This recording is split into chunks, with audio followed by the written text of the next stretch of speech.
Hey guys, it's Leanna. You know me as Lily from Don't Feed the Gamers, and just wanted to do a quick little segment because it's something that's been on my mind a lot lately. I want to talk about Dragon Age 2. Now, you guys who've been with us for a long time, you know I'm pretty much a walking billboard for anything BioWare. I have all the replicas, I have the comics, the books, Mass Effect, Dragon Age, Baldur's Gate, Star Wars. BioWare is one of those gems in the gaming industry that I think I will pretty much always back. Not to say I'm blind to the issues that they've had, but I really do love the segues that BioWare makes in the gaming community, and they're not shy about representing communities that are underrepresented, and I think that's really great and something I want to stand behind. More specifically today, though, I want to talk about the dreaded Dragon Age 2. I love the Dragon Age series. I'm rereading the books for probably the third time now. I really, especially Stolen Throne, I love seeing Loghain before he kind of turned into a huge dick. And one thing I've noticed, especially more so now that I've started a Dragon Age page, is the hatred that Dragon Age 2 receives from the gaming community. And I gotta say, I get it. I understand. When I first played it following Dragon Age Origin and then later Dragon Age Inquisition, or I'm sorry, Awakening, I was like, what the shit is this? I was like, this is short. When I reached the end, I was like, wait, that's it? I beat it? There's no way. I beat it in one sitting. And it was repetitive. It wasn't, you know, in Dragon Age Origin, and then now in Dragon Age Inquisition, every area looked different. Every area had something to offer. Every area produced a new character that was engaging, and it was somebody that you were interested in. And Dragon Age Inquisition had great characters, but it was very repetitive, and that really drained on me. I remember the first time I played it, it kind of felt like a chore. But I'm a completionist, and I did it, but, you know, and I'm also a completionist in the way of BioWare loyalty.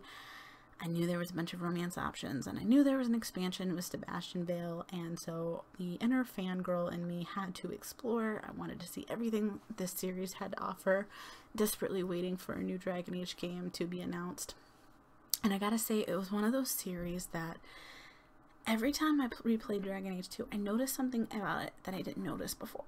It was almost like I was so focused on being kind of irritated with the redundancy that I wasn't really seeing all the subtleties. And it was one of those games that the more and more I played it, the more and more I liked it. Especially, I think the turning point for me when I was really like, you know what, I can dig this title. It's not my favorite, but I can dig this title, was romancing Isabella. I loved her character. I loved that she had no apologies. She had a past, she overcame it. It was awesome. I loved her sense of humor. I love that despite all of her tribulations, and if you read the comics, she's stone cold sometimes. She'll stab a man in the eyeball without a second glance. That she did genuinely have this loyalty for her friends. I noticed, I will say this, I tend, you know, as a woman, I tend to really identify with female characters, so you know, Mass Effect, to me, Mass Effect played as male ship and fem ship. To me, Mass Effect is meant to be played as a female. I feel like fem ship really brings something to the table that male ship doesn't. Not only just the sounds, you know, I love the voice actor. I love Mark Muir, but I mean, Jennifer Hale, I feel like nailed it a little bit more. But there was just certain situations that it was more receptive with a female. That being said, I noticed the turning point with me with Dragon Age 2 is I fell in love with the game once I played as Mailhawk for the first time. The first time I played as Mailhawk, I was a rogue with Anders. And it was really hard to romance him because, you know, I know the ending and I know what that little shit does. And it was hard, but it was such an endearing romance. And then I immediately turned around and did another playthrough with Fenris. And the playthrough with Fenris, something with Fenris and Mailhawk really struck a chord with me, and I could identify it with it for some reason. But it was just so, it was in depth. And the fact that when you romance him, he leaves you for like 3 years to deal with his own crap. And there's this banter between him and Anders, where Anders almost tells you, like, it tells Fenris, oh, he dumped you, he wisened up. And Fenris, who usually has these, like, angry retorts, he just kind of gave up and was like, yes, I don't want to talk about it. It was the hardest thing I've ever done. And that, to me, that, like, pulled the heartstrings. And I don't know, the romance felt really complete for me, and I really liked it. The thing about Dragon Age 2 is like I said earlier, there's a lot of subtleties that I think are missed, and I feel like the subtleties are only amplified with certain specific choices. I feel like canon Dragon Age 2 is a male Hawk mage who is a mage sympathizer. And the thing is when he meets all these characters, everyone has this past. You know, Sebastian, Isabella, Fenris, Mineral, everybody has this past, and he overlooks that. He helps them, and they help him in turn. Hawk goes through shit, especially if you're a mage. You lose Bethany, or if you're a non-mage, you lose Carver, and then again you lose them in a metaphorical sense by if you take them into the deep roads. They either become a warden or they die of taint, or Bethany will go to the Templar, or Bethany will go to the Circle, and Carver will become a Templar. So you really lose them a second time, and his friends, Hawk's friends, were really there for him, and the level of support of the characters was very relatable and enjoyable. But there was so many connections that connected where these characters were in their lives to what was directly happening in Hawk's life. I really like, especially, and I did it just for science purposes, I let Carver die in the deep roads instead of making him a warden. And it was really interesting because then you follow up with the Merrick's quest of finding Bartrand, and you can either choose to kill Bartrand or, you know, kind of let Varric make the decision. And he makes the connection of, I know I'm an ass with what you just went through with Carver. Thanks for being a friend. The one that was most startling, that I'm afraid to admit because it makes me sound like a huge noob, is the Meryl, blood magic, and Leandra connection. You know, you have Garrett who sees Hawk, sees Meryl go through all of these issues with blood magic, and it's obviously a really temperamental subject in all of the Dragon Age games, even Inquisition. And you see him kind of overlook certain things if you're really going for the loyalty, to turn around and immediately lose his mother, who's his only surviving family member, or only their family member if you chose to save Bethany or Carver. To have her not only killed and taken away from him, but brutally so, in the worst way possible, through the means of blood magic, and to see him kind of struggle with having Meryl in the party, and seeing the other characters really notice that as well. It was really interesting, and it really brought to light the difference between the Dragon Age series and Mass Effect.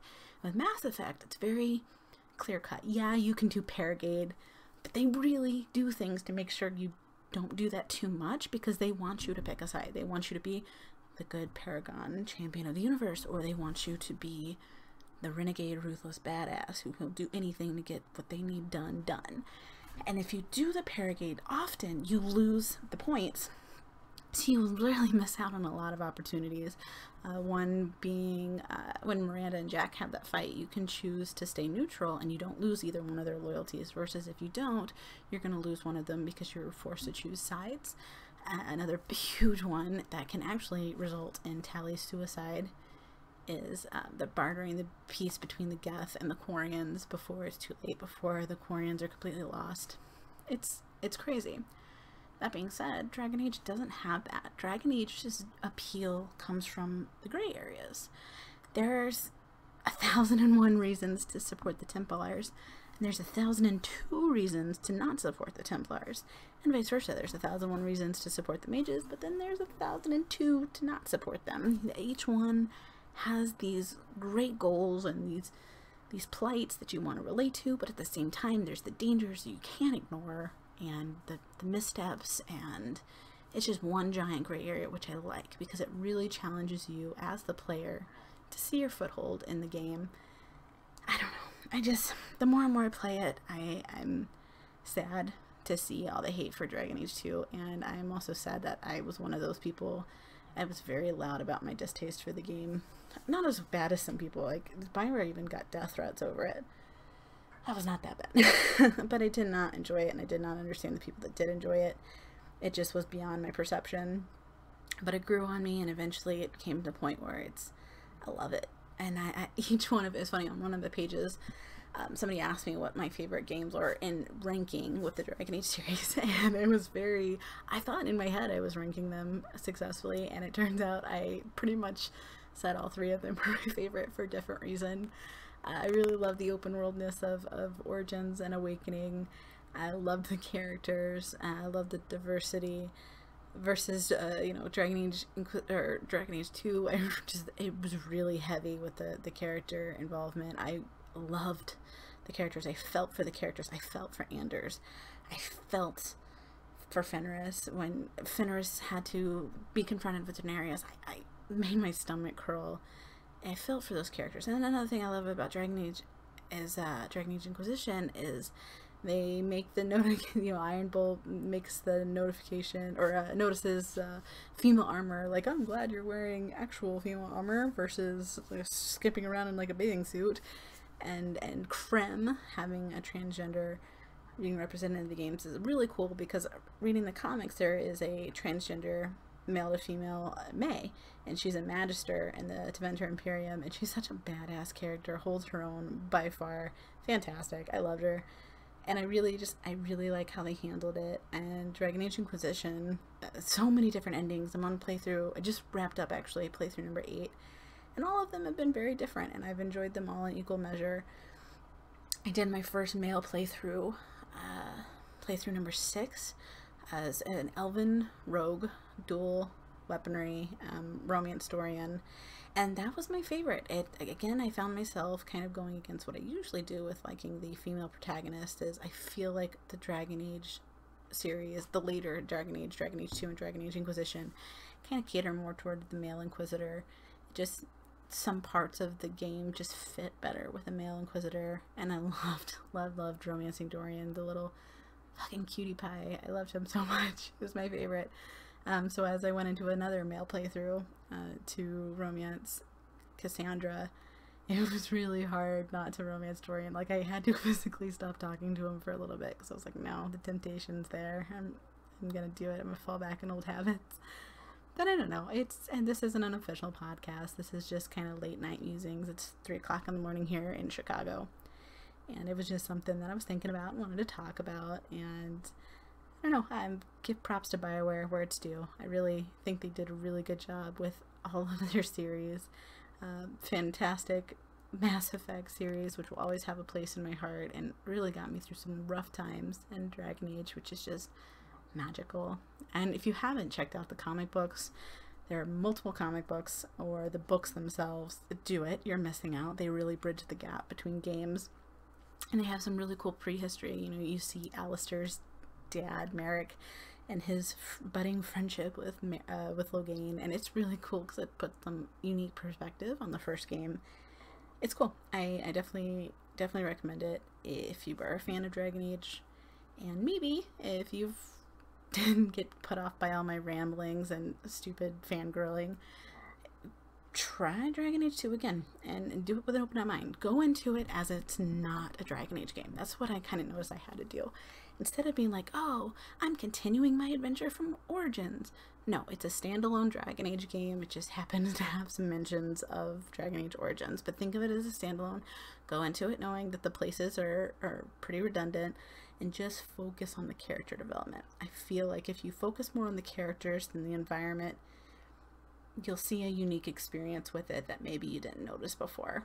So, but yeah, that's it. That's late night Lily ramblings. Hopefully you guys didn't get too bored listening to me ramble. I try to keep it under 15 minutes, and it looks like I did it. So hell yeah to me. Congratulations. I rock. Kind of. Or not. But yeah, so I will put a link into the comments for my Dragon Age page if you guys are interested with nerding out with me. I'm constantly, you know, I do this with Don't Feed the Gamers. I'm constantly commenting with you guys. I love talking with you guys. You guys are the community. You're the whole reason that we're even a thing. And I will never ever stop talking to you guys. Even if I don't reply, we read every single comment. Like, we are very involved, and I want to continue being involved. So if you guys ever need somebody to nerd out with, I got you. I got your back. So yeah, thanks for nerding out with me. This has been Lily with Don't Feed the Gamers, and until next time.